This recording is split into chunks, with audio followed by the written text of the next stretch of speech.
الحمد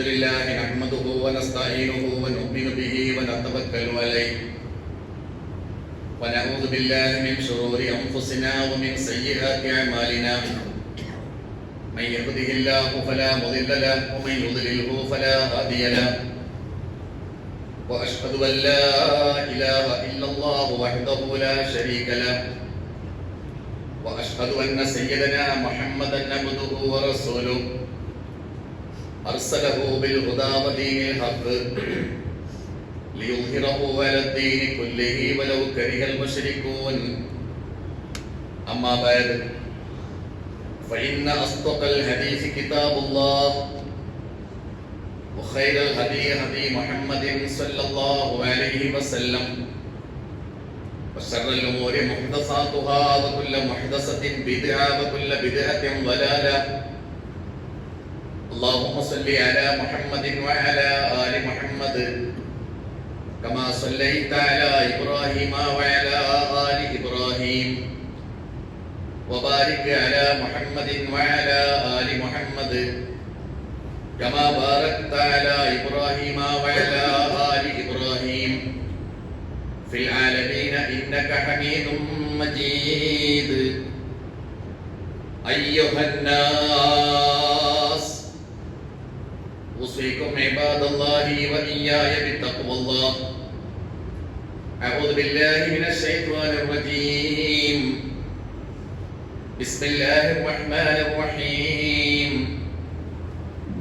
يا أيها الذين آمنوا قوا أنفسكم وأهليكم نارا وقودها الناس والحجارة عليها ملائكة غلاظ شداد لا يعصون الله ما أمرهم ويفعلون ما يؤمرون. ಆದರಣೀಯ ಇಸ್ಲಾಮಿ ಸಹೋದರರೇ, ಅಲ್ಲಾಹನನ್ನು ಅತಿ ಹೆಚ್ಚು ಪ್ರೀತಿಸಿ ಅಲ್ಲಾಹನ ಆದೇಶಗಳನ್ನು ಬದುಕಿನ ಎಲ್ಲ ಕ್ಷೇತ್ರಗಳಲ್ಲೂ ಬಹಳ ನಿಷ್ಠೆಯಿಂದ ಪಾಲಿಸಿ ಅಲ್ಲಾಹನ ಭಯದೊಂದಿಗೆ ಬದುಕಬೇಕೆಂದು ನನ್ನೊಂದಿಗೂ ನಿಮ್ಮೊಂದಿಗೂ ನೆನಪಿಸುತ್ತಿದ್ದೇನೆ, ವಸಿಯತ್ತು ಮಾಡುತ್ತಿದ್ದೇನೆ. ಅಲ್ಲಾಹು ಸುಬ್ಹಾನಹು ವ ತಆಲ ಅವನ ಮಾರ್ಗದಲ್ಲಿ ಬದುಕಲು, ಅವನ ಮಾರ್ಗದಲ್ಲಿ ಕರ್ಮ ನಿರತರಾಗಿದ್ದುಕೊಂಡೇ ಬಹಳ ಸಂತೃಪ್ತಿಯಿಂದ ಮರಣ ಹೊಂದಲು ನಮಗೂ ನಮ್ಮ ಕುಟುಂಬಕ್ಕೂ ತೌಫೀಕ್ ನೀಡಲಿ. ಅಲ್ಲಾಹು ತೃಪ್ತನಾಗುವ, ಅಲ್ಲಾಹು ಇಷ್ಟಪಡುವ, ಅಲ್ಲಾಹು ಪ್ರೀತಿಸುವ ಅಲ್ಲಾಹನ ಸಜ್ಜನ ದಾಸರಲ್ಲಿ ಅಲ್ಲಾಹು ಸುಬ್ಹಾನಹು ವ ತಆಲ ನಮ್ಮೆಲ್ಲರನ್ನೂ ನಮ್ಮ ಕುಟುಂಬವನ್ನು ಸೇರಿಸಲಿ. ಆಮೀನ್. ಆತ್ಮೀಯ ಸಹೋದರರೇ,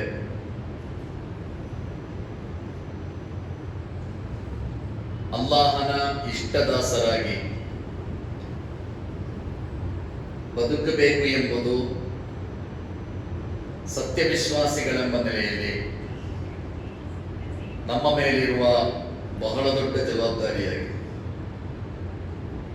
ಅಲ್ಲಾಹನ ಇಷ್ಟದಾಸರಾಗಿ ನಾವು ಬದುಕಬೇಕು. ಆದರೆ ಅಷ್ಟಕ್ಕೆ ಮಾತ್ರ ಮುಗಿಯುವುದು ಅಲ್ಲ ಬದುಕಿನ ಜವಾಬ್ದಾರಿ. ಅದರ ಆಚೆ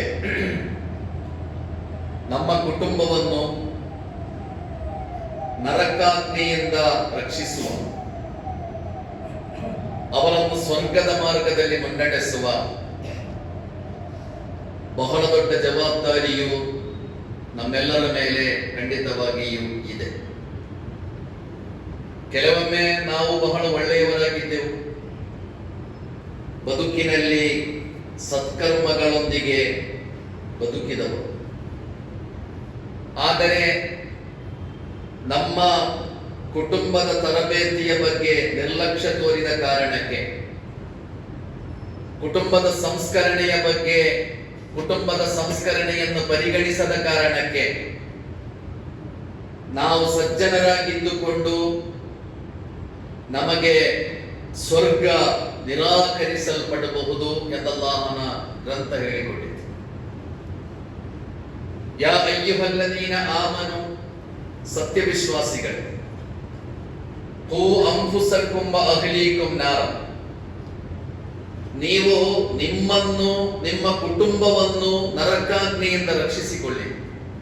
ನಿಮ್ಮನ್ನು ಮಾತ್ರ ಅಲ್ಲ, ಸ್ವರ್ಗ ಎಂಬುದು ನೀವು ಮಾತ್ರ ಹೀಗೆ ಕೈ ಬೀಸಿ ನಡೆದು ಹೋಗುವ ಒಂದು ಸ್ಥಳದ ಹೆಸರಲ್ಲ.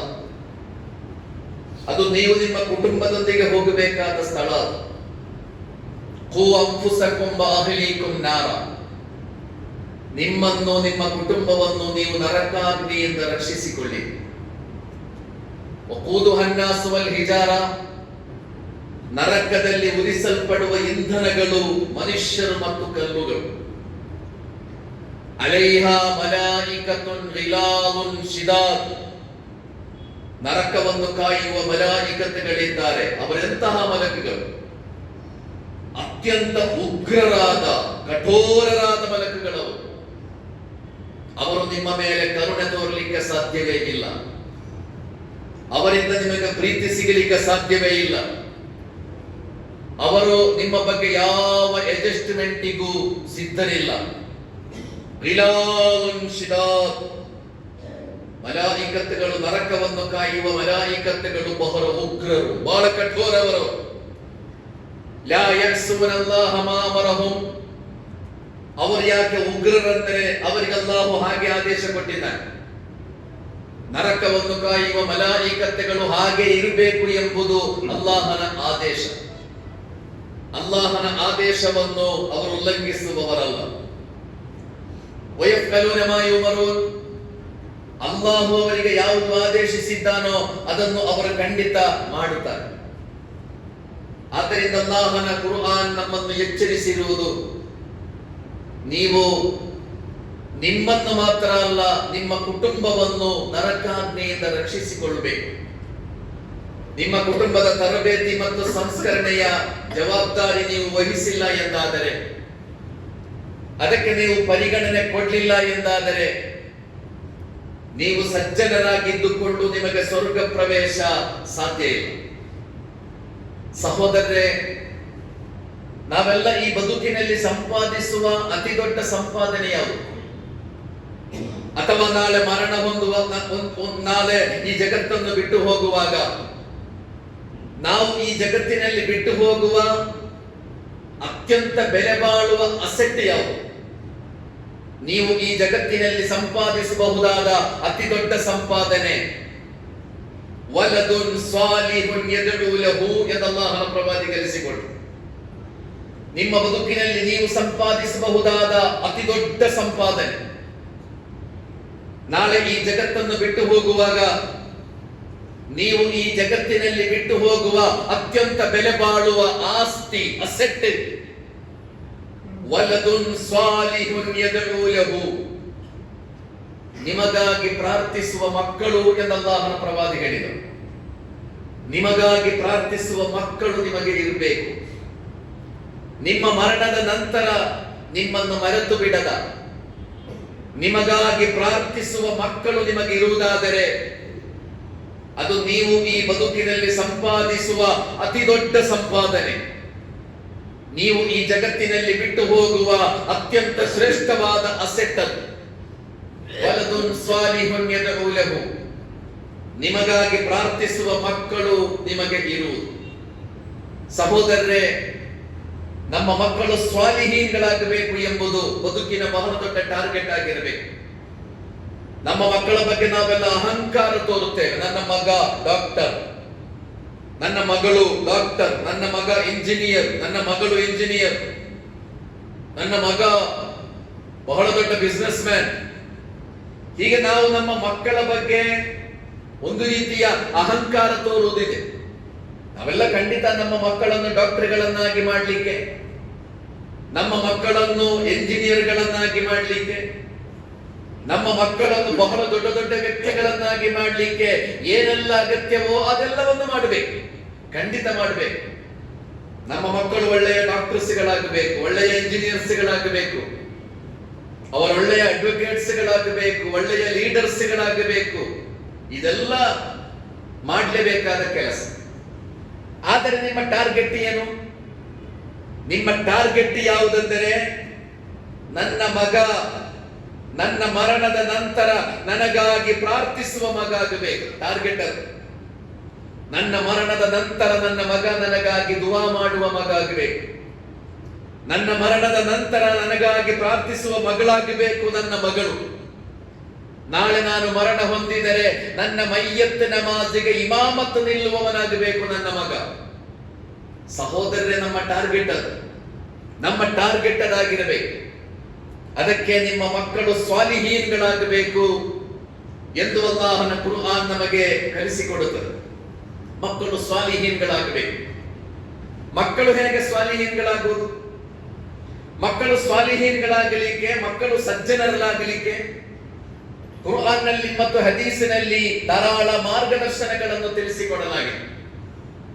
ನೀವದನ್ನು ಪಾಲಿಸುವುದಾದರೆ ಮಾತ್ರ ನಿಮ್ಮ ಮಕ್ಕಳು ಸಜ್ಜನರಾಗಲಿಕ್ಕೆ ಸಾಧ್ಯ, ನಿಮ್ಮ ಮಕ್ಕಳು ಸ್ವಾಲಿಹೀನ್ಗಳಾಗಲಿಕ್ಕೆ ಸಾಧ್ಯ. ಒಂದನೆಯದು, ನಿಮ್ಮ ಮಕ್ಕಳು ಸಜ್ಜನರಾಗಲಿಕ್ಕೆ ಅಲ್ಲಾಹನ ದೀನ್ ಕಲಿಸಿಕೊಟ್ಟ ಮಾರ್ಗ ನೀವು ನಿಮ್ಮ ಮಕ್ಕಳಿಗಾಗಿ ಪ್ರಾರ್ಥಿಸಬೇಕು ಎಂಬುದಾಗಿದೆ. ಬಹಳ ದೊಡ್ಡ ಕೆಲಸ. ನಿಮ್ಮ ಮಕ್ಕಳಿಗಾಗಿ ನೀವು ಪ್ರಾರ್ಥಿಸುತ್ತಲೇ ಇರಬೇಕು. ಮುಹಮ್ಮದ್ ಮುಸ್ತಫಾ ಸಲ್ಲಲ್ಲಾಹು ಅಲೈಹಿ ವಸಲ್ಲಂ ಕಲಿಸಿಕೊಟ್ಟರು, ಅಲ್ಲಾಹು ಸುಬ್ಹಾನಹು ವ ತಆಲಾ ಸ್ವೀಕರಿಸುವ, ಕಬೂಲ್ ಮಾಡುವ ಪ್ರಾರ್ಥನೆಗಳ ಪೈಕಿ ಅತ್ಯಂತ ಪ್ರಮುಖವಾದ ಪ್ರಾರ್ಥನೆ ದುಆಉಲ್ ವಾಲಿದಿ ಲಿವಲದಿಹಿ. ತಂದೆ ಮತ್ತು ತಾಯಿ ತನ್ನ ಮಕ್ಕಳಿಗಾಗಿ ಪ್ರಾರ್ಥಿಸುವ ಪ್ರಾರ್ಥನೆಯನ್ನು ಅಲ್ಲಾಹು ಖಂಡಿತ ಕಬೂಲ್ ಮಾಡುತ್ತಾನೆ. ಅದು ತಿರಸ್ಕರಿಸಲ್ಪಡುವ ಪ್ರಾರ್ಥನೆ ಅಲ್ಲ, ಅದಲ್ಲಾಹು ಖಂಡಿತವಾಗಿಯೂ ಸ್ವೀಕರಿಸುವ ಪ್ರಾರ್ಥನೆ.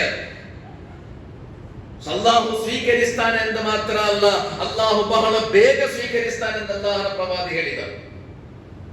ನೀವು ನಿಮ್ಮ ಮಕ್ಕಳಿಗಾಗಿ ದುವಾ ಮಾಡುವಾಗ ಮಲಾಯಿಕತ್ತುಗಳು ಅದಕ್ಕೆ ಆಮೀನ್ ಹೇಳುತ್ತಾರೆ. ಆದ್ದರಿಂದ ನೀವು ನಿಮ್ಮ ಮಕ್ಕಳಿಗೆ ಪರವಾಗಿ ದುವಾ ಮಾಡಿದರು, ಮಕ್ಕಳ ವಿರುದ್ಧ ದುವಾ ಮಾಡಿದರು, ಎರಡನ್ನೂ ಅಲ್ಲಾಹು ಕಬೂಲ್ ಮಾಡುತ್ತಾರೆ. ಕೆಲವೊಮ್ಮೆ ನಮಗೆ ಆ ಎಚ್ಚರಿಕೆ ಇರುವುದಿಲ್ಲ. ಮಕ್ಕಳನ್ನು ಕೆಲವೊಮ್ಮೆ ನಾವು ಶಪಿಸ್ತೇವೆ, ನೀನು ಉದ್ಧಾರ ಆಗುವುದಿಲ್ಲ, ನೀನು ಸರಿಯಾಗಲಿಕ್ಕೆ ಸಾಧ್ಯವೇ ಇಲ್ಲ, ಹೀಗೆಲ್ಲ ನಾವು ನಮ್ಮ ಮಕ್ಕಳನ್ನು ಶಪಿಸ್ತೇವೆ. ನಿಮಗೆ ಗೊತ್ತಿರಬೇಕು, ಅಲ್ಲಾಹು ಆ ಪ್ರಾರ್ಥನೆ ಕಬೂಲ್ ಮಾಡುತ್ತಾನೆ. ನಿಮ್ಮ ಮಕ್ಕಳನ್ನು ನೀನು ಉದ್ಧಾರ ಆಗಲಿಕ್ಕೆ ಸಾಧ್ಯವೇ ಇಲ್ಲ, ನೀನು ಪಾಸ್ ಆಗಲಿಕ್ಕೆ ಸಾಧ್ಯವೇ ಇಲ್ಲ, ನೀನು ಬರಕಕ್ಕಾಗುವುದೇ ಇಲ್ಲ ಎಂದೆಲ್ಲ ನೀವು ಹೇಳುವಾಗ ಆ ಪ್ರಾರ್ಥನೆಗೆ ಮಲಾಯಿಕತ್ತುಗಳು ಆಮೀನ್ ಹೇಳುತ್ತಾ ಇದ್ದಾರೆ. ಆ ಪ್ರಾರ್ಥನೆಯನ್ನು ಅಲ್ಲಾಹು ಸ್ವೀಕರಿಸ್ತಾರೆ. ಆದ್ದರಿಂದ ಮಕ್ಕಳಿಗೆ ಶಾಪ ಹಾಕುವುದಂದರೆ ಸಣ್ಣ ವಿಷಯ ಅಲ್ಲ ಅದು. ಸಹೋದರರೇ, ನೀವು ನಿಮ್ಮ ಮಕ್ಕಳಿಗಾಗಿ ದುವಾ ಮಾಡುವಾಗ, ಅದು ಮಕ್ಕಳ ಪರವಾಗಿ ದುವಾ ಮಾಡುವಾಗಲೂ ಮಕ್ಕಳ ವಿರುದ್ಧವಾಗಿ ದುವಾ ಮಾಡುವಾಗಲೂ ಅಲ್ಲಾಹು ಸುಬ್ಹಾನಹು ವ ತಆಲಾ ಸ್ವೀಕರಿಸುವ, ಕಬೂಲ್ ಮಾಡುವ ಪ್ರಾರ್ಥನೆಗಳ ಪೈಕಿ ಅತ್ಯಂತ ಪ್ರಮುಖವಾದ ಪ್ರಾರ್ಥನೆ ದುಆಉಲ್ ವಾಲಿದಿ ಲಿವಲದಿಹಿ. ನಿಮ್ಮ ಮಕ್ಕಳಿಗಾಗಿ ನೀವು ಪ್ರಾರ್ಥಿಸುವ ಪ್ರಾರ್ಥನೆ. ಆದ್ದರಿಂದ ಮಕ್ಕಳು ಸ್ವಾಲಿಹೀನ್ಗಳಾಗಬೇಕಾದರೆ ಮಕ್ಕಳಿಗಾಗಿ ನೀವು ದುವಾ ಮಾಡುತ್ತಲೇ ಇರಬೇಕು. ಪವಿತ್ರ ಕುರ್ಆನ್ನಲ್ಲಿ ಪ್ರವಾದಿಗಳ ದುವಾಗಳನ್ನು ಅಲ್ಲಾಹು ಸುಬ್ಹಾನಹು ವ ತಆಲಾ ವಿವರಿಸಿಕೊಂಡಿದ್ದಾನೆ. ಜಕರಿಯಾ ಅಲೈಹಿ ಸಲಾತು ವಸ್ಸಲಾಂ, ಇಬ್ರಾಹಿಂ ಅಲೈಹಿ ಸಲಾತು ವಸ್ಸಲಾಂ, ಸುಲೈಮಾನ್ ಅಲೈಹಿ ಸಲಾತು ವಸ್ಸಲಾಂ ತಮ್ಮ ಮಕ್ಕಳಿಗಾಗಿ ಪ್ರಾರ್ಥಿಸಿದ ಪ್ರಾರ್ಥನೆಗಳನ್ನು ಕುರ್ಆನ್ನಲ್ಲಿ ಅಲ್ಲಾಹು ಎತ್ತಿ ಹೇಳಿದ್ದಾನೆ. ರಬ್ಬಿ ಹಬ್ಲಿ ಮಿನ್ ಲದುನ್ಕ ದುರ್ರಿಯತನ್ ತಯ್ಯಿಬಾ. ಜಕರಿಯಾ ಅಲೈಹಿ ಸಲಾಮರ ಪ್ರಾರ್ಥನೆ ಅದು. ಮಗು ಹುಟ್ಟುವುದಕ್ಕಿಂತ ಮುಂಚೆಯೇ ಜಕರಿಯಾ ಅಲೈಹಿ ಸಲಾಮ್ ಅಲ್ಲಾಹನೊಂದಿಗೆ ಪ್ರಾರ್ಥಿಸಿದರು, ಅಲ್ಲಾಹನೇ ರಬ್ಬಿ ಹಬ್ಲಿ ಮಿನ್ ಲದುನ್ಕ ದುರ್ರಿಯತನ್ ತಯ್ಯಿಬಾ. ಅಲ್ಲಾಹನೇ ನನಗೆ ಒಳ್ಳೆಯ ಸಂತತಿಗಳನ್ನು ಕೊಡಬೇಕು. ಮಕ್ಕಳು ಒಳ್ಳೆಯವರಾಗಬೇಕಾದರೆ ಮದುವೆಯಾಗುವಾಗಲೇ ನಿಮ್ಮಲ್ಲಿ ತೀರ್ಮಾನಗಳಿರಬೇಕು. ನಿಮ್ಮ ಮಕ್ಕಳು ಒಳ್ಳೆಯವರಾಗಬೇಕಾದರೆ, ಮಕ್ಕಳು ಸ್ವಾಲಿಹೀನ್ಗಳಾಗಬೇಕಾದರೆ ಮದುವೆಯಾಗುವಾಗಲೇ ನೀವು ಆಲೋಚಿಸಬೇಕು, ಅದಕ್ಕೆ ಪ್ಲಾನಿಂಗ್ ಇರಬೇಕು. ನಾನೊಬ್ಬಳು ಹುಡುಗಿಯನ್ನು ಮದುವೆಯಾಗುವಾಗ ನನಗೆ ಗೊತ್ತಿರಬೇಕು, ನಾನು ಆಯ್ಕೆ ಮಾಡಿಕೊಳ್ಳುತ್ತಿರುವುದು ನನ್ನ ಮಕ್ಕಳ ಅಮ್ಮನನ್ನು. ಒಬ್ಬಳು ಹುಡುಗಿಯನ್ನು, ನಿಮ್ಮ ಮಗಳನ್ನೊಬ್ಬನಿಗೆ ಮದುವೆ ಮಾಡಿಸಿಕೊಡುವಾಗ ನಿಮಗೆ ಗೊತ್ತಿರಬೇಕು, ನಾನು ಆಯ್ಕೆ ಮಾಡುತ್ತಾ ಇರುವುದು ಈ ನನ್ನ ಮಗಳ ಮಕ್ಕಳ ಅಪ್ಪನನ್ನು ನಾನು ಆಯ್ಕೆ ಮಾಡುತ್ತಾ ಇದ್ದೇನೆ. ಮಕ್ಕಳಿಗೆ ಒಳ್ಳೆಯ ತಂದೆಯನ್ನು ಕೊಡಬೇಕು, ಒಳ್ಳೆಯ ಅಮ್ಮನನ್ನು ಕೊಡುವುದು ತಂದೆಯ ಜವಾಬ್ದಾರಿ ಅಂತ ಹೇಳಿದರು ಉಮರ್ ಫಾರೂಕ್ ರಲಿಯಲ್ಲಾಹು ಅಯ್ಯಂತಕಿಯ ಉಮ್ಮಹು. ಹಾಗೆ ಮಕ್ಕಳು ಸ್ವಾಲಿಹೀನ್ಗಳಾಗಬೇಕಾದರೆ ಮದುವೆಯಾಗುವಾಗಲೇ ತೀರ್ಮಾನ ಮಾಡಬೇಕು. ನಾನು ಮದುವೆಯಾಗುವ ಹೆಣ್ಣು ನನ್ನ ಮಕ್ಕಳ ಅಮ್ಮ, ನನ್ನ ಮಕ್ಕಳ ತಾಯಿಯನ್ನು ನಾನು ಆಯ್ಕೆ ಮಾಡುತ್ತಾ ಇರುವುದು. ಆದ್ದರಿಂದ ಮದುವೆಯಾಗುವಾಗಲೇ ಧರ್ಮನಿಷ್ಠೆ ಇರುವ, ಸಂಸ್ಕಾರ ಇರುವ, ಇಸ್ಲಾಮೀ ನಿಷ್ಠೆ ಇರುವ ಹುಡುಗಿಯನ್ನೋ ಹುಡುಗನನ್ನೋ ಮದುವೆ ಮಾಡಿಸಲಿಕ್ಕೆ ಸಹೋದರರೇ ನಮಗೆ ಸಾಧ್ಯ ಆಗಬೇಕು. ನಮ್ಮ ಮಕ್ಕಳಿಗೆ ಜಕರಿಯಾ ಅಲೈಹಿ ಸಲಾತು ವಸ್ಸಲಾಮರ ಪ್ರಾರ್ಥನೆ ಕುರಾನ್ ಎತ್ತಿ ಹೇಳಿತ್ತು, ಅಲ್ಲಾಹನೇ ನನಗೆ ನೀನು ಒಳ್ಳೆಯ ಸಂತತಿಯನ್ನು ಕೊಡು. ರಬ್ಬಿ ಜಿಅಲ್ನಿ ಮುಕೀಮಸ್ ಸಲಾ ವ ಮಿನ್ ದುರ್ರಿಯತಿ ಇಬ್ರಾಹಿಮರ ಪ್ರಾರ್ಥನೆ ಅಲ್ಲಾಹ್ ಹೇಳು, ಅಲ್ಲಾಹನೇ ನನ್ನನ್ನು ನನ್ನ ಮಕ್ಕಳನ್ನು ನಮಾಜ್ ಸಂಸ್ಥಾಪಿಸುವವರನ್ನಾಗಿ ಮಾಡು. ರಬ್ಬಿ ಜಿಅಲ್ ಹಾದಲ್ ಬಲದ ಆಮಿನಾ ವಜ್ನುಬ್ನಿ ವ ಬನಿಯ ಅನ್ ನಅಬುದಲ್ ಅಸ್ನಾಮ್. ಅಲ್ಲಾಹನೇ ನನ್ನನ್ನು ನನ್ನ ಮಕ್ಕಳನ್ನು ಶಿರ್ಕಿನಿಂದ ನೀನು ಕಾಪಾಡು. ಇದೆಲ್ಲ ಪ್ರವಾದಿಗಳ ಪ್ರಾರ್ಥನೆಯನ್ನು ಅಲ್ಲಾಹ್ ಸುಬ್ಹಾನಹು ವ ತಆಲಾ ವಿವರಿಸ್ತಾನೆ ಕುರಾನ್. ಅಂದರೆ ನಿಮ್ಮ ಮಕ್ಕಳು ಸ್ವಾಲಿಹೀನ್ಗಳಾಗಬೇಕಾದರೆ, ನಿಮ್ಮ ಮಕ್ಕಳು ಸಜ್ಜನರಾಗಬೇಕಾದರೆ ನೀವು ಮಾಡಬೇಕಾದ ಒಂದನೆಯ ಕೆಲಸ ನಿಮ್ಮ ಮಕ್ಕಳಿಗಾಗಿ ನೀವು ನಿರಂತರ ಪ್ರಾರ್ಥಿಸುತ್ತಲೇ ಇರಬೇಕು. ಕುರ್ಆನ್ ನಲ್ಲಿ ಕಲಿಸಿಕೊಟ್ಟ ಪ್ರಾರ್ಥನೆ ಇದೆ, ರಬ್ಬನಾ ಹಬ್ ಲನಾ ಮಿನ್ ಅಜ್ವಾಜಿನಾ ವ ದುರ್ರಿಯಾತಿನಾ ಕುರ್ರತ ಅಯ್ಯುನ್ ವಜಅಲ್ನಾ ಲಿಲ್ ಮುತ್ತಖೀನ ಇಮಾಮಾ. ಅಲ್ಲಾಹನೇ ನನ್ನ ಪತ್ನಿ ಮಕ್ಕಳಿಂದ ನನ್ನ ಮನಸ್ಸಿಗೆ ನೀನು ಸಮಾಧಾನವನ್ನು ಕೊಡು, ನನ್ನ ಪತ್ನಿ ಮಕ್ಕಳಿಂದ ನನ್ನ ಮನಸ್ಸಿಗೆ ನೀನು ಸಮಾಧಾನವನ್ನು ಕೊಡು. ಅದೇ ರೀತಿ ನನ್ನ ಪತ್ನಿ ಮಕ್ಕಳು ಎಲ್ಲ ಒಳಿತುಗಳು ಫಸ್ಟ್ ಲೈನ್ ಅಲ್ಲಿ ಇರುವಂತ ನೀನು ಅನುಗ್ರಹಿಸು. ಎಲ್ಲ ಒಳಿತುಗಳಲ್ಲೂ ಎಲ್ಲ ಸತ್ಕರ್ಮಗಳಲ್ಲೂ ನನ್ನ ಮಕ್ಕಳು ಫ್ರಂಟ್ ಲೈನ್ ನಲ್ಲಿ ಇರಬೇಕು. ನನ್ನ ಮಕ್ಕಳು ಫಸ್ಟ್ ಸಫ್ಫಿನಲ್ಲಿರಬೇಕು. ಅಲ್ಲಾಹನೇ ನೀನ ಸೌಭಾಗ್ಯವನ್ನು ದಯಪಾಲಿಸು ಎಂದು ಇಬಾದುರ್ ರಹಮಾನ್ ನ ಪ್ರಾರ್ಥನೆ ಕುರ್ಆನ್ ವಿವರಿಸುತ್ತದೆ. ಆದ್ದರಿಂದ ಮಕ್ಕಳು ಸ್ವಾಲಿಹೀನ್ಗಳಾಗಲು ಮಕ್ಕಳಿಗಾಗಿ ನಾವು ನಿರಂತರ ಪ್ರಾರ್ಥಿಸುತ್ತಲೇ ಇರಬೇಕು. ಎರಡನೆಯದಾಗಿ ಮಕ್ಕಳು ಸ್ವಾಲಿಹೀನ್ಗಳಾಗಬೇಕಾದರೆ ಮಕ್ಕಳಿಗೆ ಅನುಸರಿಸಲು ಸಾಧ್ಯವಾಗುವ ಮಾದರಿಗಳು ನಿಮ್ಮಲ್ಲಿರಬೇಕು. ಮಕ್ಕಳಿಗೆ ಅನುಸರಿಸಲು ಸಾಧ್ಯವಾಗುವ ಮಾದರಿಗಳು ನಿಮ್ಮಲ್ಲಿರಬೇಕು. ಅಲ್ ವಲದು ಸಿರ್ರು ವಾಲಿದಿಹಿ ಅಂತ ಕಲಿಸಿಕೊಟ್ಟರು ಅಲ್ಲಾಹನ ಪ್ರವಾದಿ. ನಿಮ್ಮ ಮಕ್ಕಳು ನಿಮ್ಮ ರಹಸ್ಯ, ನಿಮ್ಮ ಮಕ್ಕಳು ನಿಮ್ಮ ರಹಸ್ಯ. ನಿಮ್ಮಲ್ಲಿ ಯಾವುದೆಲ್ಲ ಗುಣಗಳಿರುತ್ತವೆಯೋ ಆ ಎಲ್ಲ ಗುಣಗಳು ನಿಮ್ಮ ಮಕ್ಕಳಲ್ಲಿ ಖಂಡಿತ ಇರುತ್ತದೆ. ಅಲ್ ವಲದು ಸಿರ್ರು ವಾಲಿದಿಹಿ, ನಿಮ್ಮ ಮಕ್ಕಳು ನಿಮ್ಮ ರಹಸ್ಯ. ಅಂದ್ರೆ ನಿಮ್ಮಲ್ಲಿ ಯಾವುದೆಲ್ಲ ಗುಣಗಳಿವೆಯೋ, ಒಳ್ಳೆಯ ಗುಣಗಳು ಕೆಟ್ಟ ಗುಣಗಳು ಯಾವುದೇ ಇರಲಿ, ನಿಮ್ಮಲ್ಲಿರುವ ಎಲ್ಲಾ ಗುಣಗಳು ನಿಮ್ಮ ಮಕ್ಕಳಲ್ಲಿ ಖಂಡಿತ ಇರುತ್ತದೆ. ತಂದೆ ಮತ್ತು ತಾಯಿ, ನಿಮ್ಮ ಮಕ್ಕಳು ನಿಮ್ಮ ಕನ್ನಡಿ ಅಂತ ಹೇಳಲಾಯಿತು. ನಿಮ್ಮ ಮಕ್ಕಳಿಗೆ ನಿಮ್ಮಲ್ಲಿ ಕಲಿಯಲು ಬೇಕಾದ ಮಾದರಿಗಳಿರಬೇಕು. ಅವರೊಳ್ಳೆಯವರಾಗಬೇಕಾದರೆ ಅದಕ್ಕೆ ಇರುವ ಏಕೈಕ ಮಾರ್ಗ ನೀವು ಒಳ್ಳೆಯವರಾಗಬೇಕು ಎಂಬುದು. ನೀವು ನಿಮ್ಮ ಸಂಸ್ಕಾರ ಸರಿ ಇಲ್ಲ, ನಿಮ್ಮ ವರ್ತನೆ ಸರಿ ಇಲ್ಲ, ಮನೆಯಲ್ಲಿ ಯಾವಾಗಲೂ ಪತ್ನಿಯ ಜೊತೆ ಜಗಳಾಡುವವರು ನೀವು, ನೆರೆಹೊರೆಯವರೊಂದಿಗೆ ಬಹಳ ಕೆಟ್ಟದಾಗಿ ವರ್ತಿಸುವವರು ನೀವು, ಸುಳ್ಳು ಹೇಳುವವರು ನೀವು, ಜನರಿಗೆ ನೀವು ಮೋಸ ಮಾಡುವವರು, ಯಾರಿಗಾದರೂ ಯಾವುದಾದರೂ ರೀತಿಯ ಸಹಾಯ ಮಾಡುವುದನ್ನು ನಿಮ್ಮ ಮಕ್ಕಳು ನೋಡ್ಲೇ ಇಲ್ಲ. ಈ ಸ್ಥಿತಿಯಾದರೆ ಇಲಾ ಯೌಮಿಲ್ ಕಿಯಾಮಾ, ನಿಮ್ಮ ಮಕ್ಕಳಿಗೆ ನೀವು ಕಿಯಾಮತ್ ತನಕ ಉಪದೇಶ ಮಾಡಿದರೂ ನಿಮ್ಮ ಮಕ್ಕಳು ಒಳ್ಳೆಯವರಾಗುವುದಿಲ್ಲ. ಯಾಕೆಂದ್ರೆ ಅವರು ಒಳ್ಳೆಯದು ನೋಡ್ಲೇ ಇಲ್ಲಲ್ಲ, ಅವರು ಒಳ್ಳೆಯದು ನೋಡ್ಲಿಲ್ಲಲ್ಲ, ಅವರು ಒಳ್ಳೆಯದು ಅನುಭವಿಸಲಿಲ್ಲಲ್ಲ. ನಮ್ಮ ಮಕ್ಕಳು ಒಳ್ಳೆಯವರಾಗಬೇಕಾದರೆ ಅವರು ನೋಡಿ ಕಲಿಯುವ ಮಾದರಿಗಳು ನಮ್ಮಲ್ಲಿರಬೇಕು. ನನ್ನಪ್ಪ ಸುಳ್ಳು ಹೇಳುವುದಿಲ್ಲ ಅಂತ ನಿಮ್ಮ ಮಕ್ಕಳಿಗೆ ಗೊತ್ತಿರಬೇಕು.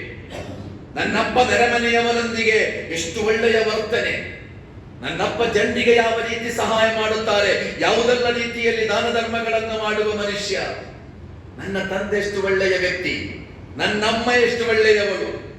ಇದು ಮಕ್ಕಳಿಗೆ ನೀವು ಉಪದೇಶ ಮಾಡಿ ಸಿಗುವುದಲ್ಲ, ಉಪದೇಶದಿಂದ ಯಾವ ಪ್ರಯೋಜನವಿರುವುದಿಲ್ಲ. ನಿಮ್ಮಲ್ಲಿ ಅವರು ನೋಡಿ ಕಲಿಯಬೇಕಾಗ್ತದೆ. ಮಕ್ಕಳು ಹಾಳಾಗುವುದು ನಮ್ಮನ್ನು ನೋಡಿ. ಜಗತ್ತಿನಲ್ಲಿ ಮದ್ಯಪಾನಿಗಳಾಗಿ, ಕೊಲೆಗಾರರಾಗಿ, ವ್ಯಭಿಚಾರಿಗಳಾಗಿ ಯಾವ ಮಗುವನ್ನು ಅಲ್ಲಾಹು ಹುಟ್ಟಿಸಿಲ್ಲ.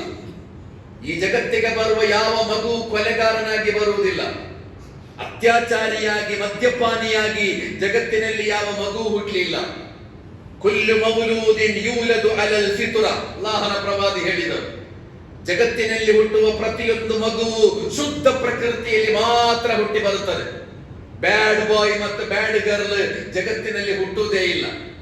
ಮತ್ತು ಆ ಮಕ್ಕಳನ್ನು ದಾರಿ ತಪ್ಪಿಸುವವರು, ಅವರನ್ನು ದುರ್ಮಾರ್ಗಿಗಳನ್ನಾಗಿ ಮಾಡುವಲ್ಲಿ ಅತ್ಯಂತ ದೊಡ್ಡ ಪಾತ್ರ ಇರುವುದು ಅಪವಾಹು, ತಂದೆ ಮತ್ತು ತಾಯಿಗೆ.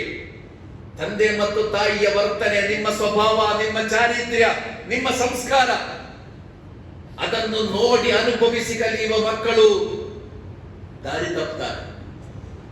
ಅವರಿಗೆ ನಿಮ್ಮಲ್ಲಿ ಒಳಿತುಗಳು ಮಾತ್ರ ಸಿಗ್ತದೆ ಎಂದಾದರೆ ಆ ಮಕ್ಕಳು ಒಳ್ಳೆಯವರಾಗ್ತಾರೆ. ಆದ್ದರಿಂದ ಸಹೋದರರೇ, ನಮ್ಮ ಬಹಳ ದೊಡ್ಡ ಜವಾಬ್ದಾರಿ, ನಿಮ್ಮ ಮಕ್ಕಳು ಸ್ವಾಲಿಹೀನ್ಗಳಾಗಬೇಕಾದರೆ ಮಕ್ಕಳಿಗೆ ಅನುಸರಿಸಲು ಸಾಧ್ಯವಾಗುವ ಒಳ್ಳೆಯ ಮಾದರಿಗಳು ನಮ್ಮಲ್ಲಿ ಇರಬೇಕು. ಮೂರನೆಯದಾಗಿ ಅಲ್ಲಿಮೂಹುಂ ವ ಅದ್ದಿಬೂಹುಂ, ಅವರಿಗೆ ಇಲ್ಮು ಕೊಡಬೇಕು, ಅವರಿಗೆ ಸಂಸ್ಕಾರವನ್ನು ಕಲಿಸಬೇಕು. ಮಕ್ಕಳಿಗೆ ಇಲ್ಮು ಮತ್ತು ಸಂಸ್ಕಾರ, ತರ್ಬಿಯತ್ ಮತ್ತು ತಜ್ಕಿಯತ್ ಒಬ್ಬ ತಂದೆಯ ಬಹಳ ದೊಡ್ಡ ಜವಾಬ್ದಾರಿಯದು. ನಿಮ್ಮ ಮಕ್ಕಳ ತರಬೇತಿ ಮತ್ತು ನಿಮ್ಮ ಮಕ್ಕಳ ತಜ್ಕಿಯತ್, ಈ ಬದುಕಿನ ಬಹಳ ದೊಡ್ಡ ಹೊಣೆಗಾರಿಕೆ ಅದು. ನಿಮ್ಮ ಮಕ್ಕಳಿಗೆ ನೀವು ಇಲ್ಮು ಕಲಿಸಿ, ಅದೇ ರೀತಿಯಲ್ಲಿ ನಿಮ್ಮ ಮಕ್ಕಳಿಗೆ ನೀವು ಅದಬ್ ಕಲಿಸಿ. ಅಕ್ರಿಮು ಔಲಾದಕ್ಕುಂ ವ ಅಹ್ಸಿನು ಅದಬಕ್ಕುಂ, ನೀವು ನಿಮ್ಮ ಮಕ್ಕಳನ್ನು ಗೌರವಿಸಬೇಕು ಎಂದು ಅಲ್ಲಾಹನ ಪ್ರವಾದಿ ಹೇಳಿದರು. ನಿಮ್ಮ ಮಕ್ಕಳನ್ನು ನೀವು ಗೌರವಿಸಬೇಕು. ಅವರಿಗೆ ಅಹ್ಸಿನು ಅದಬಹುಂ, ಅವರಿಗೆ ಒಳ್ಳೆಯ ಸಂಸ್ಕಾರವನ್ನು ಕಲಿಸಿಕೊಡಬೇಕು. ಧಾರ್ಮಿಕ ಜ್ಞಾನ, ಸಲಫು ಸಾಲಿಹೀನ್ಗಳ ಬಗ್ಗೆ ಹೇಳಲಾಗುತ್ತದೆ. ಅವರು ಮಕ್ಕಳು ಬೆಳೆದಂತೆ ಮಕ್ಕಳಿಗೆ ಅವರು ಕುರ್ಆನ್ ಕಲಿಸಿಕೊಡುತ್ತಾ ಇದ್ದರು, ಹದೀಸ್ ಕಲಿಸಿಕೊಡುತ್ತಾ ಇದ್ದರು, ಸೀರತ್ ಕಲಿಸಿಕೊಡುತ್ತಾ ಇದ್ದರು. ಹಾಗೆ ಅವರ ಈಮಾನನ್ನು ಬಲಪಡಿಸ್ತಾ ಇದ್ದರು ಸಲಫು ಸಾಲಿಹೀನ್ಗಳು. ಅಂದರೆ ನಿಮ್ಮ ಮಕ್ಕಳಿಗೆ ಒಳ್ಳೆಯ ಧಾರ್ಮಿಕ ಶಿಕ್ಷಣ ನೀವು ಕೊಡಬೇಕು. ಇಮಾಮ್ ಗಜ್ಜಾಲಿ ರಹಮತುಲ್ಲಾಹಿ ಅಲೈಹಿ ಅವರ ಬಳಿ ಕೆಲವು ಹೆಣ್ಣು ಮಕ್ಕಳು ಬರ್ತಾರೆ. ಇಮಾಮ್ ಗಜ್ಜಾಲಿ ಅವರ ಬಳಿ ಕೆಲವು ಹೆಣ್ಣು ಮಕ್ಕಳು ಬಂದರು, ಒಳ್ಳೆಯ ಅರಿವಿರುವ ಹೆಣ್ಣು ಮಕ್ಕಳು, ಅವರ ಪರಿಚಿತರಾದ ಹೆಣ್ಣು ಮಕ್ಕಳು. ಅವರು ಬಂದು ಹೇಳಿದ್ರು, ಇಮಾಮ್ ನಮಗೆ ಉಪದೇಶ ಮಾಡಿ ಅಂತ ಹೇಳಿದ್ರು. ಇವತ್ತಿನ ಮಕ್ಕಳಿಗೆ ನಿಮ್ಮ ಉಪದೇಶ ಅಲ್ಲ ಹಿಡಿಸುವುದಿಲ್ಲ. ಇವತ್ತಿನ ಮಕ್ಕಳು ಉಪದೇಶವನ್ನೇ ದ್ವೇಷಿಸ್ತಾರೆ. ಅದಕ್ಕೆ ದೊಡ್ಡ ಕಾರಣ ಏನಂದ್ರೆ ನಮಗೆ ಉಪದೇಶ ಮಾಡಲಿಕ್ಕೆ ನಮಗೆ ಬರುವುದಿಲ್ಲ, ಅದು ಸಮಸ್ಯೆ. ನಾವು ಮಕ್ಕಳಿಗೆ ಉಪದೇಶ ಮಾಡುವುದಂದ್ರೆ ಜೋರು ಮಾಡುವುದು, ನಿಂದಿಸುವುದಕ್ಕೆ ತಿಳ್ಕೊಂಡಿದ್ದೇವೆ. ಮಕ್ಕಳಿಗೆ ಉಪದೇಶ ಮಾಡುವುದಂದರೆ ಜೋರು ಮಾಡುವುದು, ಬೊಬ್ಬೆ ಹೊಡೆಯುವುದು, ನಿಂದಿಸುವುದು, ಅಪಮಾನಿಸುವುದು, ಅದನ್ನೇ ನಾವು ಉಪದೇಶ ಅಂತ ತಿಳ್ಕೊಳ್ತೇವೆ. ಉಪದೇಶ ಅಂದ್ರೆ ಏನು? ಉಪದೇಶ ಅಂದರೆ ಅದು ಮನಸ್ಸನ್ನು ತಟ್ಟಬೇಕು. ಉಪದೇಶ ಅಂದರೆ ಅತ್ಯಂತ ಪ್ರೀತಿಯಿಂದ ಕೂಡಿರಬೇಕು.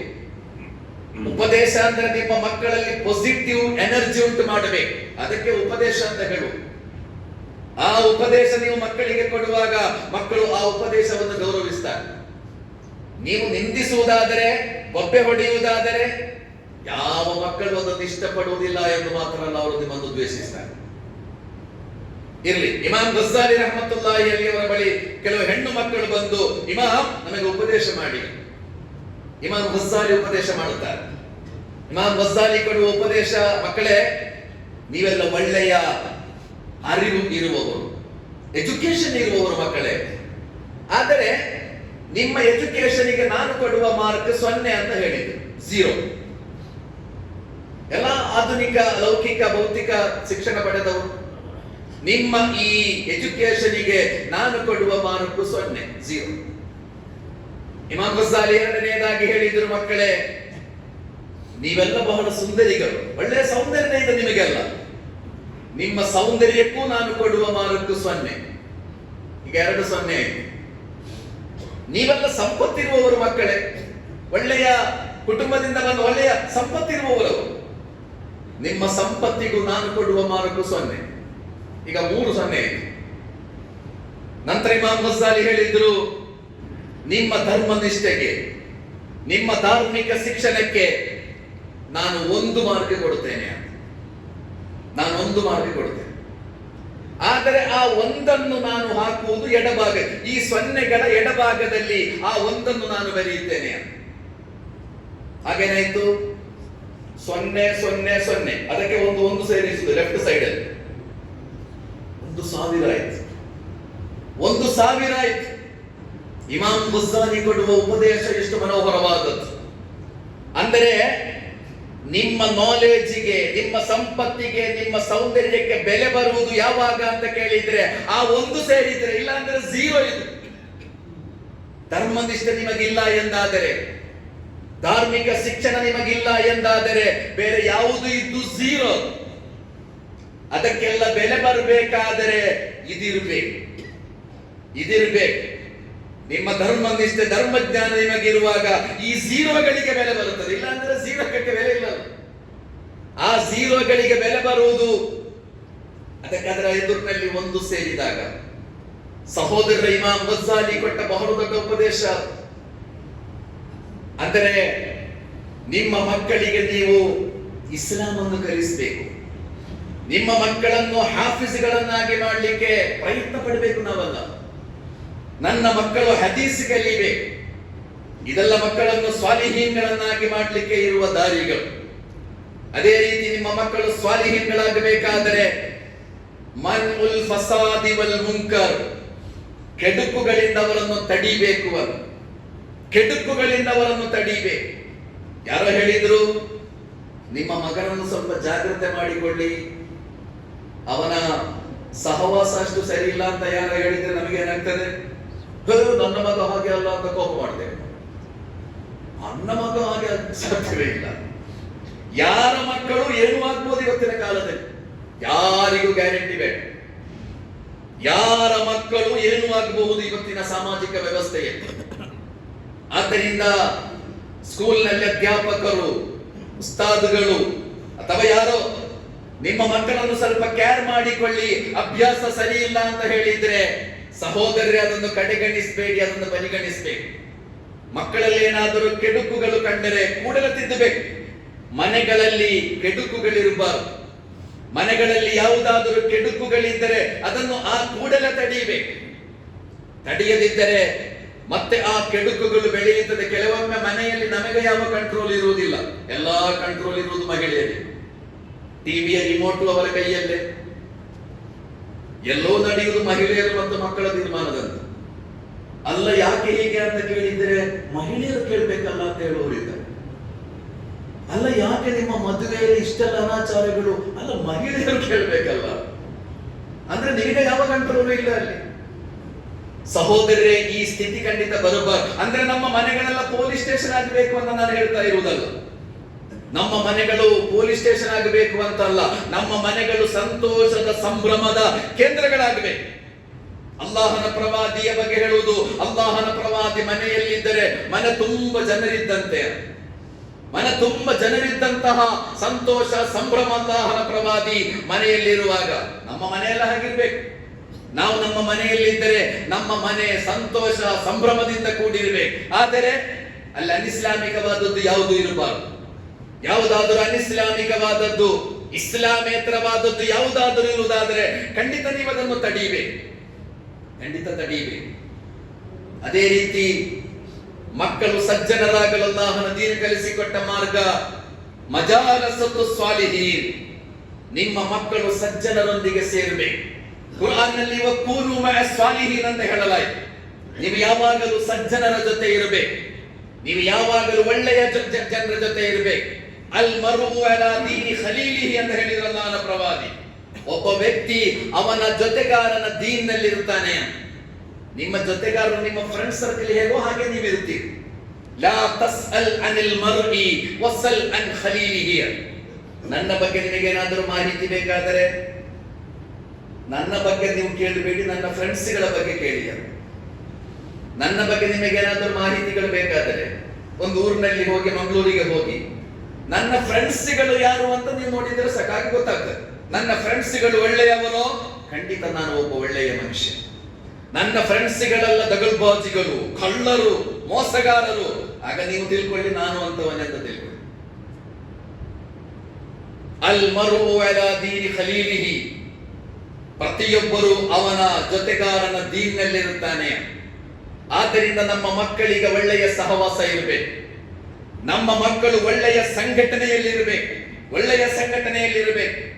ದೀನಿರುವ, ತರ್ಬಿಯತ್ತಿರುವ, ತಜ್ಕಿಯತ್ತಿರುವ, ಅಲ್ಲಾಹನ ದೀನಿಗಾಗಿ ಕೆಲಸ ಮಾಡುವ ಒಳ್ಳೆಯ ಸಂಘಟನೆಯಲ್ಲಿ ಸೇರಿಸಬೇಕು ನಮ್ಮ ಮಕ್ಕಳನ್ನು. ನಿಮ್ಮ ಮಕ್ಕಳನ್ನು ಸ್ವಾಲಿಹೀನ್ಗಳಾಗಿ ಮಾಡಲಿಕ್ಕೆ ಇರುವ ದಾರಿಯದು. ಸಮಾಜದಲ್ಲಿ ಒಳ್ಳೆಯ ಸಂಘಟನೆ ಇದೆ. ವಿದ್ಯಾರ್ಥಿಗಳ ಮಧ್ಯೆ ಕೆಲಸ ಮಾಡುವ, ಯುವಕರ ಮಧ್ಯೆ ಕೆಲಸ ಮಾಡುವ, ಅಲ್ಲಾಹನ ಸಂಪ್ರೀತಿಗಾಗಿ, ಅಲ್ಲಾಹನ ದೀನಿಗಾಗಿ ಕೆಲಸ ಮಾಡುವ ವಿದ್ಯಾರ್ಥಿ ಯುವಕರ ಸಂಘಟನೆಯೊಂದಿಗೆ ನಿಮ್ಮ ಮಕ್ಕಳನ್ನು ಜೋಡಿಸುವುದೇ ಅವರನ್ನು ಸಜ್ಜನರಾಗಿ ಮಾಡಲಿಕ್ಕೆ ಇರುವ ದಾರಿಯದು. ಅವರೊಳ್ಳೆಯ ಫ್ರೆಂಡ್ಶಿಪ್ ಇರಬೇಕು ಅವರಿಗೆ. ಕೆಟ್ಟ ಸಹವಾಸ ಅವರಿಗೆ ಇದ್ದರೆ ಆ ಕೆಟ್ಟ ಸಹವಾಸದಿಂದ ನೀವು ಅವರನ್ನು ದೂರ ಮಾಡಬೇಕು. ಮಕ್ಕಳು ಸಜ್ಜನರಾಗಲು ಇರುವ ದೊಡ್ಡ ದಾರಿಯದು. ಅದೇ ರೀತಿ ನಿಮ್ಮ ಮಕ್ಕಳು ಸಜ್ಜನರಾಗಬೇಕಾದರೆ ನಿಮ್ಮ ಮಕ್ಕಳಿಗೆ ಒಳ್ಳೆಯ ಇತಿಹಾಸವನ್ನು ಕಲಿಸಿಕೊಡಬೇಕು. ಒಳ್ಳೆಯ ಇತಿಹಾಸ ಕಲಿಸಿಕೊಡಬೇಕು. ನಾನು ನನ್ನ ಮಕ್ಕಳನ್ನು ಮದರಸಕ್ಕೆ ಕಳಿಸ್ತೇನೆ, ಅದು ಉಸ್ತಾದ್ ಮಾಡಬೇಕಾದ ಕೆಲಸ ಖಂಡಿತ ಅಲ್ಲ. ಮದರಸ ಎಲ್ಲ ಸಪೋರ್ಟಿವ್ ಮಾತ್ರ. ನಿಮ್ಮ ಮಕ್ಕಳಿಗೆ ಒಳ್ಳೆಯ ಇತಿಹಾಸವನ್ನು ಕಲಿಸಿಕೊಡಬೇಕಾದ ಜವಾಬ್ದಾರಿ ತಂದೆಗೆ ಮತ್ತು ತಾಯಿಗೆ ಇದೆ. ನೀವು ಅದಕ್ಕೆ ಕಲಿಬೇಕು. ಪ್ರವಾದಿಗಳ ಇತಿಹಾಸ, ಸಹಾಬೆ ಕಿರಾಮ್ನ ಇತಿಹಾಸ, ಸಲಫು ಸಾಲಿಹೀನ್ಗಳ ಇತಿಹಾಸ. ಸಹೋದರರೇ, ನೀವು ನಿಮ್ಮ ಮಕ್ಕಳಿಗೆ ಒಳ್ಳೆಯ ಇತಿಹಾಸವನ್ನು ಕಲಿಸಿಕೊಡಿ. ಗತಿಸಿ ಹೋದವರ ಇತಿಹಾಸ ಮಾತ್ರ ಅಲ್ಲ, ಆಧುನಿಕ ಜಗತ್ತಿನಲ್ಲಿ ಈಮಾನ್ ಇರುವ ವ್ಯಕ್ತಿಗಳ ಇತಿಹಾಸವನ್ನು ನೀವು ಅವರಿಗೆ ಕಲಿಸಿಕೊಡಿ. ಗಾಜಾದಲ್ಲಿದ್ದಾರೆ ಮಾದರಿಗಳು ಸಹೋದರರೇ. ಹಮಾಸಿನ ನಾಯಕರುಗಳ ಬಗ್ಗೆ ನಿಮ್ಮ ಮಕ್ಕಳಿಗೆ ನೀವು ಕಲಿಸಿಕೊಡಿ. ಅಬೂ ಉಬೈದಾರ ಬಗ್ಗೆ, ಯಹಿಯಾ ಸಿನ್ವರ್ರ ಬಗ್ಗೆ, ಯೂಸುಫ್ ಅನಸ್ ಜಮಾಲ್ ಶರೀಫರ ಬಗ್ಗೆ ನೀವು ಗಾಜಾದ ಹಮಾಸನ ನಾಯಕರ ಬಗ್ಗೆ ನಿಮ್ಮ ಮಕ್ಕಳಿಗೆ ಕಲಿಸಿಕೊಡಿ. ಅಬೂ ಉಬೈದ ಯಾವಾಗಲೂ ಮುಖ ಕವಚ ಹಾಕಿಕೊಂಡು ಪ್ರತ್ಯಕ್ಷ ಪಡುತ್ತಿದ್ದ ಆ ಮನುಷ್ಯ ಹಮಾಸನ ಸೇನಾ ನಾಯಕ. ಯಾರು ನೋಡಿರಲಿಲ್ಲ ಅವರನ್ನು. ಕುರ್ಆನ್ ಹಾಫಿಜ್ ಅವರು, ಬಹಳ ದೊಡ್ಡ ಅಧ್ಯಾಪಕ. ಯಾರು ನೋಡಿರಲಿಲ್ಲ ಅವರನ್ನು. ಇಷ್ಟೆಲ್ಲ ಪ್ರಯತ್ನ ಪಟ್ಟು, ಇಷ್ಟೆಲ್ಲ ಟೆಕ್ನಾಲಜಿ ಇದ್ದು ಯಹೂದಿಗಳಿಗೆ ಅವರನ್ನು ಕೊಲ್ಲಿಕ್ಕೆ ಸಾಧ್ಯ ಆಗಲಿಲ್ಲ. ಕೊನೆಗೆ ಮೋಸದಿಂದ ತನ್ನ ಜೊತೆಗಾರರೇ ಅವರನ್ನು ಬಲಿ ಕೊಡುತ್ತಾರೆ. ಮೋಸದಿಂದ ಅಬೂ ಉಬೈದಾರನ್ನು ಅವರು ಕೊಲ್ತಾರೆ. ಯಾರು ಈ ಅಬೂ ಉಬೈದ? ಅಬೂ ಉಬೈದ ಹೇಳಿದರು, ನಾನು ನನ್ನ ಪ್ರವಾದಿಯನ್ನು ಕನಸಿನಲ್ಲಿ ಕಂಡೆ. ನನ್ನ ಪ್ರವಾದಿ ನನ್ನೊಂದಿಗೆ ಹೇಳಿದರು, ನೀನು ಶಹೀದ್ ಆಗುತ್ತೀಯಾ ಅಂತ ಹೇಳಿದರು ಎಂದು ಬರೆದಿಟ್ಟಿದ್ದ ಮನುಷ್ಯ ಅಬೂ ಉಬೈದ. ನನ್ನ ಪ್ರವಾದಿಯನ್ನು ನಾನು ಕನಸಿನಲ್ಲಿ ನೋಡಿದ್ದೆ. ನನ್ನ ಪ್ರವಾದಿ ನನ್ನೊಂದಿಗೆ ಹೇಳಿದರು, ನೀನು ಶಹೀದ್ ಆಗುತ್ತೀಯಾ ಎಂದು ನನ್ನ ಪ್ರವಾದಿ ನನ್ನೊಂದಿಗೆ ಹೇಳಿದ್ದಾರೆ ಎಂದು ಬರೆದಿಟ್ಟ ಮನುಷ್ಯ ಅಬೂ ಉಬೈದ. ಸಹೋದರರೇ, ಅಬೂ ಉಬೈದಾರ ಬಗ್ಗೆ ನಿಮ್ಮ ಮಕ್ಕಳಿಗೆ ನೀವು ಹೇಳಿಕೊಡಿ. ಲನ್ ನಖ್ರುಜ ಮಿನಲ್ ಗಜ್ಜಾ ಇಲ್ಲಾ ಇಲಲ್ ಜನ್ನಾ. ಅನಸ್ ಜಮಾಲ್ ಶರೀಫ್ ಎಂಬ ಪತ್ರಕರ್ತ, ಗಜ್ಜಾದಿಂದ ನಾವು ಹೊರಟು ಹೋಗುವುದು ಸ್ವರ್ಗಕ್ಕೆ ಮಾತ್ರ. ಲನ್ ನಖ್ರುಜ ಮಿನಲ್ ಗಜ್ಜಾ ಇಲ್ಲಾ ಇಲಲ್ ಜನ್ನಾ. ಗಜ್ಜಾದಿಂದ ಹೊರಟು ಹೋಗುವುದು ಸ್ವರ್ಗಕ್ಕೆ ಮಾತ್ರ ಎಂದು ಹೇಳಿದ ಅನಸ್ ಜಮಾಲ್ ಶರೀಫಿನ ಬಗ್ಗೆ ಸಹೋದರರೇ ನಮ್ಮ ಮಕ್ಕಳಿಗೆ ನಾವು ಹೇಳಿಕೊಡಬೇಕು. ಇಸ್ಮಾಯಿಲ್ ಹನಿಯಾರ ಬಗ್ಗೆ, ಯಹಿಯಾ ಸಿನ್ವರ್ನ ಬಗ್ಗೆ ಧರ್ಮನಿಷ್ಠೆ ಇರುವ, ಆದರ್ಶ ನಿಷ್ಠೆ ಇರುವ, ಜಗತ್ತಿನಲ್ಲಿ ಯಾವ ಶಕ್ತಿಗಳನ್ನು ಹೆದರದ ಈಮಾನ್ನ ಭವರಿರುವ ಸಜ್ಜನರ ಬಗ್ಗೆ ಸಹೋದರರೇ ನಿಮ್ಮ ಮಕ್ಕಳಿಗೆ ಹೇಳಿಕೊಡಿ. ಮಕ್ಕಳಿಗೆ ಒಳ್ಳೆಯ ಇತಿಹಾಸವನ್ನು ನೀವು ಹೇಳಿಕೊಡಬೇಕು. ಮಕ್ಕಳು ಸಜ್ಜನರಾಗಲಿಕ್ಕೆ ಇರುವ ಬಹಳ ದೊಡ್ಡ ದಾರಿಯದು. ಅದೇ ರೀತಿ ನಮ್ಮ ಮಕ್ಕಳು ಸಜ್ಜನರಾಗಬೇಕಾದರೆ ಮಕ್ಕಳ ಬಗ್ಗೆ ನೀವು ನಿರಾಶರಾಗಬಾರದು. ಕೆಲವೊಮ್ಮೆ ಮಕ್ಕಳಲ್ಲಿ ಕೆಟ್ಟ ಸ್ವಭಾವ ಇದೆ, ಯಾವುದೋ ಕಾರಣಕ್ಕೆ ಕೆಟ್ಟ ಸಹವಾಸ, ಕೆಟ್ಟ ಅಭ್ಯಾಸಗಳಿರಬಹುದು. ಆದರೆ ನೀವು ನಿರಾಶರಾಗಬೇಡಿ. ನಿರಂತರವಾಗಿ ಪ್ರೀತಿಯಿಂದ ಅವರನ್ನು ತಿದ್ದುವ ಕೆಲಸ ಮಾಡಿ.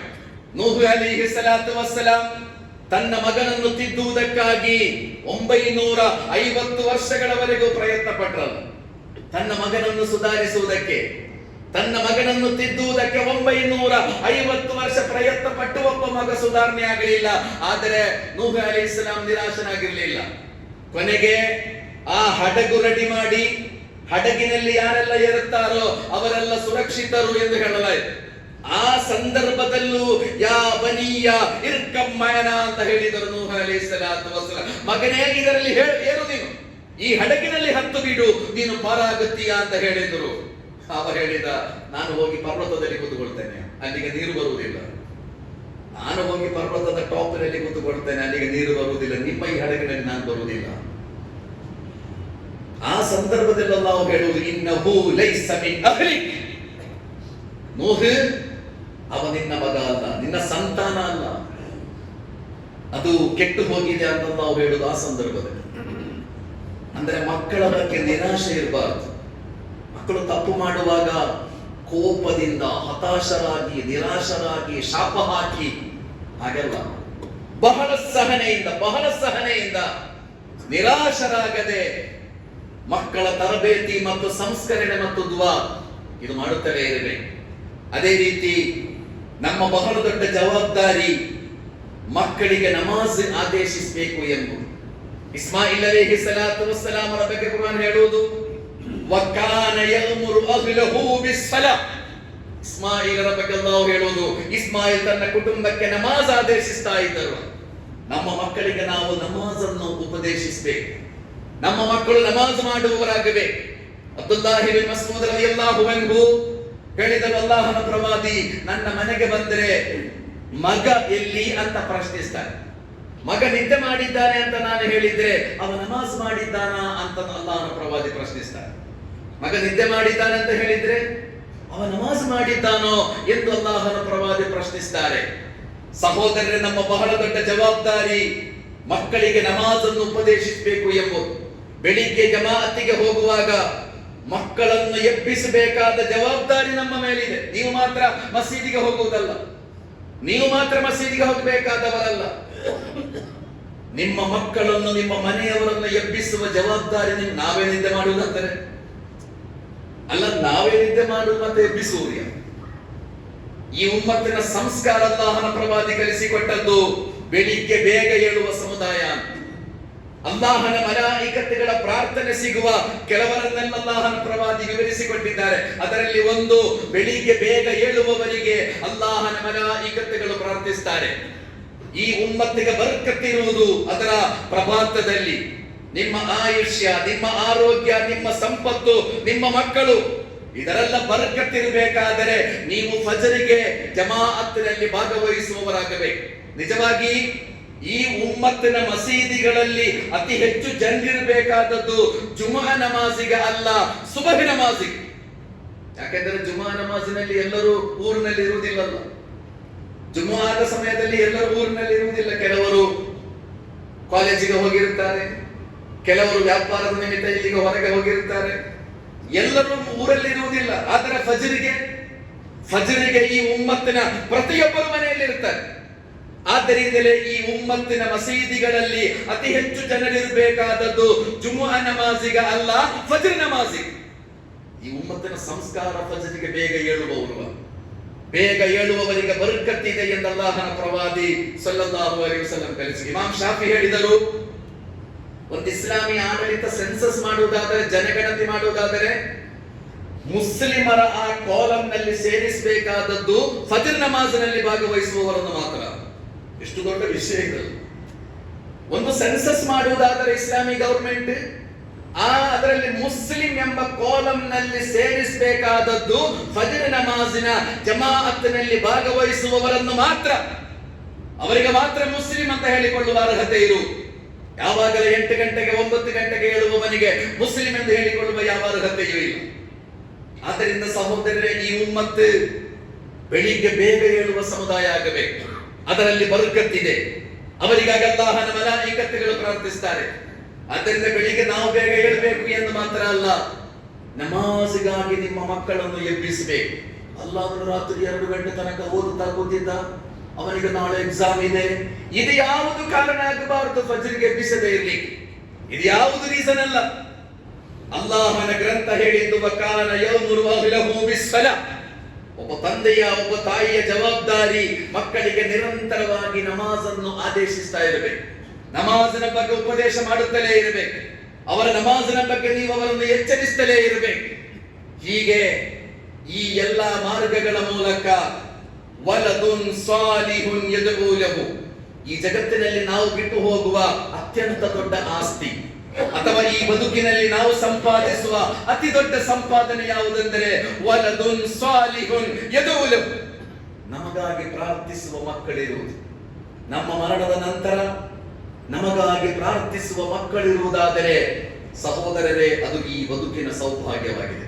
ಅಲ್ಲಾಹ್ ಸುಬ್ಹಾನಹು ವ ತಆಲಾ ನಮ್ಮೆಲ್ಲರ ಮಕ್ಕಳನ್ನು ಸ್ವಾಲಿಹೀನ್ಗಳನ್ನಾಗಿ ಮಾಡಿ ನಮಗಾಗಿ ಪ್ರಾರ್ಥಿಸುವ, ನಮಗೆ ಇಹಲೋಕದಲ್ಲೂ ಪರಲೋಕದಲ್ಲೂ ಸಂತೋಷವನ್ನು ಕೊಡುವ, ನೆಮ್ಮದಿಯನ್ನು ಕೊಡುವ ಮಕ್ಕಳಾಗಿ ಅಲ್ಲಾಹ್ ಸುಬ್ಹಾನಹು ವ ತಆಲಾ ನಮ್ಮ ಮಕ್ಕಳನ್ನು ಮಾಡಲಿ. ವಮಾ ಅಲೈನಾ ಇಲ್ಲಲ್ ಬಲಾಗ್. ಯಾ ಅಯ್ಯುಹಲ್ಲದೀನ ಆಮನು ತಖುಲ್ಲಾಹ ವ ಖೂಲು ಕೌಲನ್ ಸದೀದಾ ಯುಸ್ಲಿಹ್ ಲಕುಮ್ ಅಅಮಾಲಕುಮ್ ವ ಯಗ್ಫಿರ್ ಲಕುಮ್ ದುನೂಬಕುಮ್ ವ ಮನ್ ಯುತಿಇಲ್ಲಾಹ ವ ರಸೂಲಹು ಫಖದ್ ಫಾಜ ಫೌಜನ್ ಅಲೀಮಾ.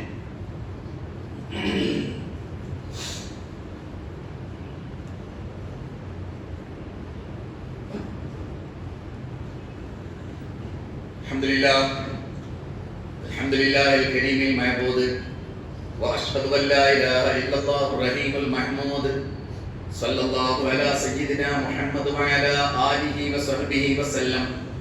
ان الله وملائكته يصلون على النبي يا ايها الذين امنوا صلوا عليه وسلموا تسليما. اللهم صل وسلم على رسولك سيدنا محمد وعلى ال محمد. اللهم ارض عن اشرف خلفائه الراشدين امير المؤمنين ابي بكر الصديق وعمر بن الخطاب وعثمان بن عفان وعلي بن ابي طالب وعن جميع الصحابه اجمعين. اللهم اغفر للمؤمنين والمؤمنات والمسلمين والمسلمات الاحياء منهم والاموات انك مجيب الدعوات وقاضي الحاجات. ربنا آتنا في الدنيا حسنة وفي الآخرة حسنة وقنا عذاب النار. اللهم أجرنا من النار. اللهم أعزنا ولا تذلنا. اللهم أعز الإسلام والمسلمين. ربنا هب لنا من أزواجنا وذرياتنا قرة أعين واجعلنا للمتقين إماما. ربنا اغفر لنا ولإخواننا الذين سبقونا بالإيمان ولا تجعل في قلوبنا غلا للذين آمنوا ربنا إنك رؤوف رحيم. عباد الله، إن الله يأمر بالعدل والإحسان وإيتاء ذي القربى وينهى عن الفحشاء والمنكر والبغي يعظكم لعلكم تذكرون. ولذكر الله أكبر والله يعلم ما تصنعون.